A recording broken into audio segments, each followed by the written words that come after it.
السلام عليكم ورحمة الله وبركاته. أنا أخوكم عبد الرحمن أبو غضيب من مدينة نابلس، مغترب ومقيم في دولة النرويج.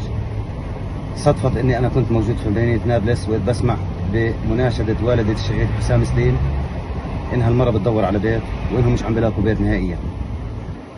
اتواصلت أنا مع هاي العائلة وجيت ورجيتهم في عندي روف، وهذا الروف خاص فيي أنا، ملك إلي شخصي، ما حدا إله دخل فيه. يعني لا هو لحماس ولا هو لعنان ولا هو مسيس ولا أي شيء. أنا اتواصلت مع هاي العائلة وعرضت عليهم ياخذوا بيتي بكل شيء فيه، بعفشه بأوعية بملابسي بأي شيء.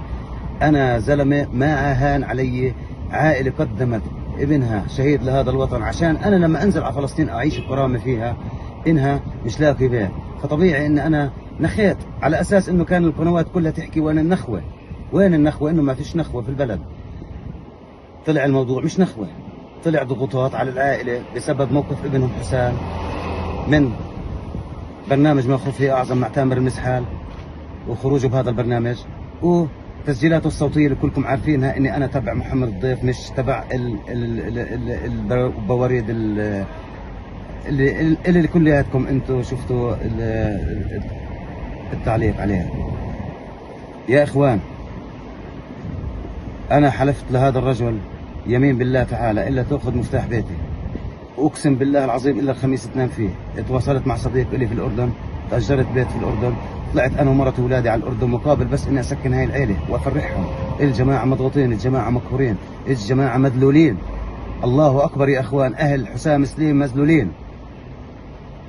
وإذ بتفاجأ إنه بتعرضوا لضغوطات، وإنه صفحات السحيجة والصفحات الأجهزة الأمنية اللي كلكم عارفينها بتبارك وبتهني، وإنه أمنوا لهم بيت في البلد القديم، وطبعا ما في منه نهائي. وأنا كنت أتواصل مع الناس والناس عمالة بتاخذ بيتي.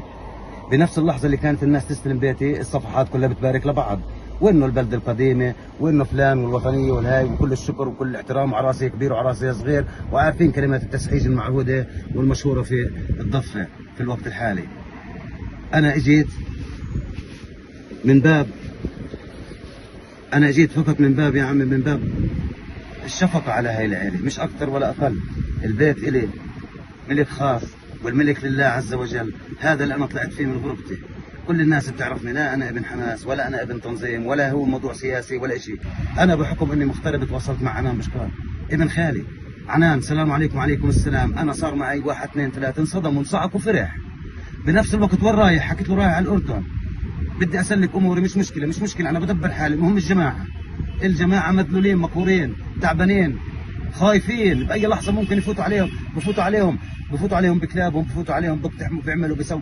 يعني الجماعة عندهم أولاد صغار، الجماعة مذلولين وتعبانين ومقهورين. فأقل الواجب إن نقدم هذا الشيء لهم يا إخوان. هذا اللي صار. عنان فرح، حكى لي طيب توكل على الله، وانا ان شاء الله بتواصل معاه. يا عم لا عملت لا تفاصيل ولا شيء، لا كتبت عقد ولا اجار ولا بدي منه شيء للزلمه، اعطيته مفتاح الدار حلفت مين اللي نام فيها. فبحكي لك غلط يا عم، لازم يكون في عقد ولازم يكون في اجار ولازم في اتفاق. انا اخر همي كانت هاي الامور، درت ظهري وروحت. هاي اللي صار معي. لو في بيت ثاني بفلسطين انا ضليتني بالضفه، يا عم من مين بدي انام؟ يا عم مين بدي اسكن؟ طب انا تركت بيتي، وين اروح بحالي؟ وين اروح باولادي؟ طب انا معي ولاد مريض، وين اروح بحالي؟ انا حكيت بدبر حالي، طلعت ايه بهجموا على عنان بهالطريقه هاي. بهجموا على عنان، بضربوا اسرته، بضربوا زوجته، بضربوا بناته، بطخوا على البيت، بكسروا ابنه اسلام. على شو بكفي فضايح وبكفي خزاوي. الله يفضحكم. انا من بعد هاي اللحظه مستعد انشر كل التفاصيل، عندي تفاصيل وبالاسامي، خاصه تنظيم البلده القديمه. انا معاي اساميكم ومعاي التفاصيل، وبعرف شو حكيتوا وبعرف شو عملتوا وبعرف شو هددتوا. انا مستعد اذا عنان ما بروح اليوم قبل بكره، اذا عنان ما بروح انزل بفيديو جديد واعطي التفاصيل كامله.